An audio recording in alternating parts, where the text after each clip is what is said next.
여러분, 안녕하세요. 매달 따박따박 나가는 월세 어휴 생각만 해도 한숨이 나오죠? 그런데 이 월세 연말정산 때 아주 쏠쏠하게 돌려받을 수 있다는 사실 알고 계셨나요? 조건만 잘 맞추면 세금에서 직접 아주 시원하게 깎아주는 효자템이 바로 이 월세 세액공제입니다. 연간 1,000만 원 한도 안에서 무려 15% 또는 17%를 돌려받을 수 있다니 이거 정말 놓치면 아깝겠죠? 자, 세액공제란 세금에서 직접 빼주는 것을 의미하는데요. 실제 환급액은 본인의 세금 상황에 따라 조금씩 달라질 수 있으니 이 점은 참고해주세요. 세금 부담을 줄이는 가장 확실하고 체감 효과가 큰 방법 중 하나라고 할 수 있습니다. 연말정산의 꽃이라고 불릴만 하죠. 오늘 영상에서는 2025년 귀속 연말정산, 즉 2026년 초에 우리가 맞이할 그 연말정산을 기준으로 월세 세액공제를 제대로 챙기는 꿀팁을 대방출할 거예요.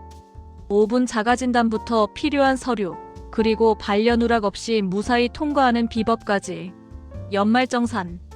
미리 준비해서 똑똑하게 세금 환급받는 방법. 지금 바로 저와 함께 시작해볼까요? 여러분, 길고 복잡하게 설명하기 전에 딱 3가지만 먼저 확인해보세요. 이 3가지만 봐도 여러분이 월세 세액공제 대상이 될지 안 될지 대충 각이 나옵니다. 이것만으로도 큰 방향을 잡을 수 있을 거예요. 첫째, 여러분의 총급여가 8천만 원 이하이신가요? 혹시 종합소득 금액이 7천만 원을 초과하는 사업소득자이신 분들은 아쉽지만 대상에서 제외됩니다. 둘째, 연말, 즉 12월 31일 기준으로 무주택 세대이신가요? 연말정산은 12월 31일을 기준으로 모든 요건을 판단합니다. 셋째, 임대차 계약서 주소와 주민등록등본 상 주소가 똑같고 전입신고도 완벽하게 되어 있나요? 그리고 매달 꼬박꼬박 내는 월세에 대한 이체 증빙 자료는 잘 챙겨두셨나요? 이 3가지 핵심 질문 중에서 단 하나라도 이건 좀 애매한데? 싶으시다면 아쉽지만 연말정산에서 반려되거나 공제가 누락될 확률이 확 올라갑니다. 그러니 지금부터 제가 알려드리는 내용, 두 눈 크게 뜨고 집중해서 들어주세요. 이 영상 하나로 월세 세액공제 마스터가 될 수 있을 거예요. 월세 세액공제, 딱 이것만 알면 돼요. 복잡한 세법 용어 다 빼고 국세청에서 정한 핵심 요건만 깔끔하게 정리해드릴게요. 이 조건들만 명확하게 충족하면 여러분도 월세 세액공제의 당당한 주인공이 될 수 있습니다. 어렵지 않으니 천천히 따라와 주세요. 가장 먼저 소득 기준입니다. 여러분의 총급여가 8천만 원 이하여야 합니다. 여기서 중요한 건 종합소득 금액이 7천만 원을 초과하면 대상에서 제외된다는 점이에요. 예를 들어 근로소득 외에 사업소득 등이 많아서 종합소득 금액이 높다면 제한될 수 있습니다. 이 점은 꼭 기억해 주세요. 공제율은 소득 구간에 따라 차등 적용되는데요. 만약 여러분의 총급여가 5,500만 원 이하라면 납부한 월세액의 무려 17%를 돌려받을 수 있고요. 총급여가 5,500만 원을 초과하지만 8천만 원 이하라면 15%를 공제받을 수 있습니다. 어때요? 꽤 큰 금액이죠? 연간 최대 150만 원 넘게 돌려받을 수도 있으니 절대 놓치지 마세요. 그 다음은 여러분이 살고 있는 주택의 요건입니다. 전용 면적 85이 이하의 주택이거나 기준 시가가 4억 원 이하여야 합니다. 여기서 전용 면적 85이는 약 25.7평 정도 됩니다. 대부분의 원룸, 투룸, 그리고 소형 아파트나 빌라는 이 기준에 해당될 거예요. 그리고 주거용 오피스텔이나 고시원도 포함된다는 사실. 너무 복잡하게 생각하지 마세요. 대부분의 월세주택은 여기에 해당될 가능성이 높습니다. 이제 가장 중요한 사람, 주소, 그리고 계약에 관한 요건입니다. 이 부분이 좀 까다로울 수 있으니 집중해주세요. 우선 무주택 세대의 세대주여야 합니다. 여기서 무주택 세대란 세대원 전원이 주택을 소유하고 있지 않아야 한다는 의미입니다. 그런데 여기서 잠깐, 만약 세대주가 다른 주택 관련 공제의 주택담보대출, 이자 상환의 공제 등을 받지 않고 있다면 세대원도 월세 세액공제를 받을 수 있다는 사실. 이거 정말 꿀팁이죠? 가족 중 누가 공제를 받을지 잘 따져보는 것이 중요합니다. 그리고 임대차 계약서, 상의 주소와 여러분의 주민등록등본 상 주소가 반드시 일치해야 합니다. 물론 이 주소로 전입신고도 완료되어 있어야 하고요. 실제 거주지와 서류상의 주소가 같아야 한다는 의미입니다. 이 부분에서 많은 분들이 실수하니 꼭 확인하세요. 제가 수많은 연말정산 사례들을 보면서 느낀 건데요. 대부분의 실수는 바로 이 지점에서 발생합니다. 지금부터 알려드리는 이 9가지 함정만 잘 피하면 여러분의 월세 세액 공제는 무사 통과입니다. 하나씩 꼼꼼히 짚어볼까요?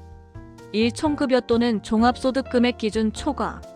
총급여가 8천만 원을 초과하면 원칙적으로 대상에서 제외됩니다. 내 소득이 너무 높아서 하고 아쉽게 생각하실 수도 있지만 정확한 기준을 아는 것이 중요합니다. 혹시 다른 소득이 있어 종합소득 금액이 7천만 원을 초과하는지도 확인해야 합니다. 2. 연말 기준 무주택이 아닌 자. 12월 31일, 즉 과세기간 종료일 기준으로 여러분 세대에 주택이 잡혀 있다면 아쉽지만 무주택 요건이 깨져서 공제를 받을 수 없게 됩니다. 예를 들어 연말에 주택을 매수했다면 공제 대상이 될 수 없다는 뜻이죠. 연말까지는 반드시 무주택 상태를 유지해야 합니다. 3계약자 명의가 애매함. 원칙적으로 본인 또는 배우자, 직계존비속 등 기본 공제 대상자 명의로 임대차 계약을 하고 그 사람이 해당 주택에 실제로 거주하며 전입신고까지 완료되어 있어야 합니다. 부모님이나 자녀 명의로 계약했다면 그분들이 기본 공제 대상자에 해당하는지 확인해야 합니다. 사전입신고 안에서 주소 불일치. 이거 정말 많이들 실수하는 부분인데요. 임대차 계약서 상 주소와 주민등록등본 상 주소가 다르면 국세청에서 여기 사는 거 맞아? 하고 의심합니다. 당연히 공제에서 빠져버리죠. 전입신고는 세액 공제를 위한 필수적인 절차 중에 필수. 5주택이 주거용 요건에서 벗어남. 오피스텔도 공제가 되지만 반드시 주거용으로 계약하고 실제 주거 목적으로 사용해야 합니다. 사업자 등록이 되어 있거나 상업 목적으로 사용되는 오피스텔은 해당되지 않습니다. 그리고 전용 면적이나 기준시가 조건도 꼼꼼히 확인해야 합니다. 6월세 지급 증빙이 부족함. 국세청이 요구하는 기본 서류는 주민등록등본, 임대차 계약서 사본, 그리고 가장 중요한 월세 지급 증빙입니다. 매달 은행 앱을 통해 이체 내역을 캡처해 두거나 무통장 입금증 등을 꼼꼼히 챙겨두세요. 증빙이 없으면 아무리 월세를 냈다고 해도 인정받기 어렵습니다. 송금 기록은 반드시 남겨야 합니다.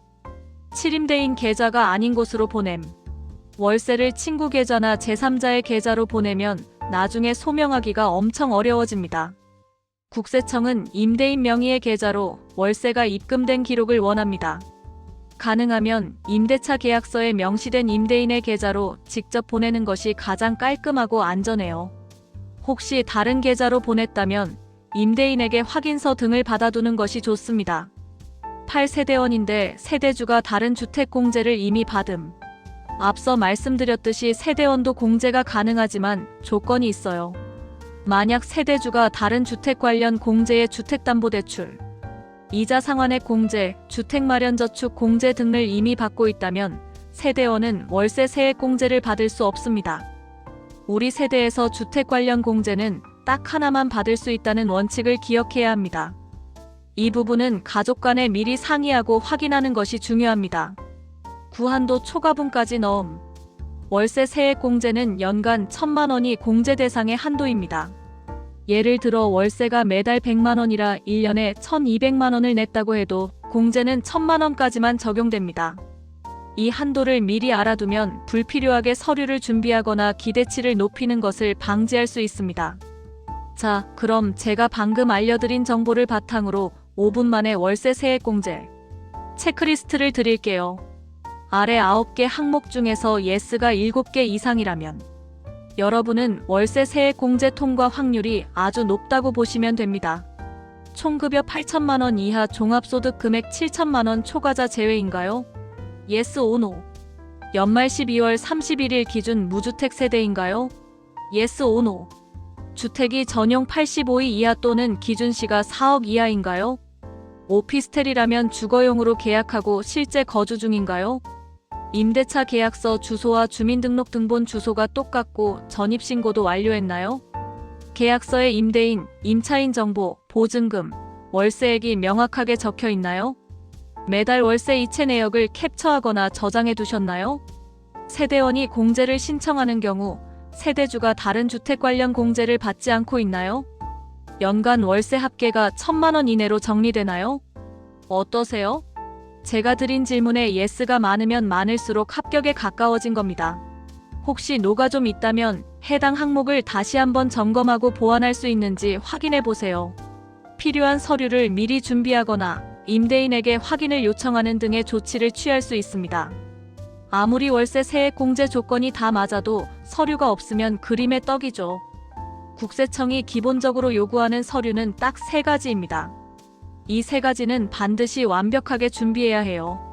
첫째, 주민등록표 등본 전입신고 여부와 세대주 세대원 관계를 확인하는 중요한 서류입니다. 둘째, 임대차 계약서 사본 임대인, 임차인, 월세액, 주택정보 등 모든 계약 내용을 증명하는 핵심 서류입니다. 셋째, 월세 지급 증빙 자료 매월 월세를 납부했다는 증거로 계좌이체 영수증, 무통장 입금증 또는 임대인이 작성해준 월세 납입 확인서 등이 해당됩니다. 가장 확실한 것은 은행 이체 내역을 캡처해두는 것입니다. 이 3가지 서류는 꼭 빠짐없이 준비해 주셔야 합니다. 연말정산 시즌에 급하게 준비하려면 어려움이 있을 수 있으니 미리미리 챙겨두는 습관을 들이는 것이 좋습니다. 잊지 마세요. 마지막으로 이렇게 준비된 서류들을 어떻게 제출해야 하는지 헷갈려 하시는 분들이 많으세요. 보통 직장인분들은 연말정산 서류를 회사에 제출하는 방식으로 진행합니다. 회사의 연말정산 담당 부서에서 일괄적으로 처리해주는 경우가 많죠. 이 경우 회사에서 요구하는 양식에 맞춰 서류를 제출하시면 됩니다. 하지만 홈택스를 통해서 직접 온라인으로 간편하게 제출하는 방법도 있어요. 예를 들어 회사에 제출하는 시기를 놓쳤거나 개인적인 사정으로 회사에 알리고 싶지 않거나 좀 더 세부적인 내용 확인이 필요할 때는 국세청 홈택스 웹사이트에 접속하여 직접 신청하는 것도 좋은 방법입니다. 간소화 자료를 활용하거나 직접 서류를 업로드하여 제출할 수 있습니다. 각자의 상황에 맞춰 가장 편리한 방법을 선택하시면 됩니다. 자, 오늘은 월세 세액 공제에 대해 꼼꼼하고 자세하게 알아봤는데요. 매달 나가는 월세 그냥 흘려보내지 마시고 연말정산 때 꼭 알뜰하게 챙겨서 소중한 세금 혜택 받으시길 바랍니다. 이 정보가 여러분의 지갑을 두둑하게 만드는 데 도움이 되었으면 좋겠습니다. 다음 영상에서 더 유익하고 알찬 정보로 찾아뵙겠습니다. 오늘 내용이 도움이 되셨다면 구독과 좋아요, 그리고 알림 설정까지 잊지 마세요. 안녕.